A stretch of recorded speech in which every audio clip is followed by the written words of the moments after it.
Welcome to Mini Tinda Serie. Nagupit na. Kaya pala tinipid si baby. Bibili din.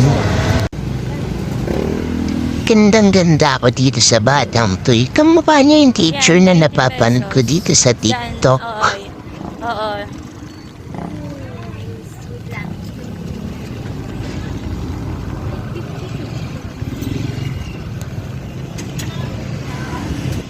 May ganito talaga akong customer. Hirap na hirap sila maghanap kung anong bibili nila.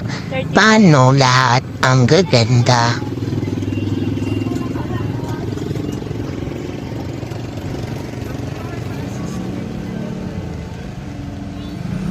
Meanwhile, uy, di niya na binitawan. Bibili niya na yan.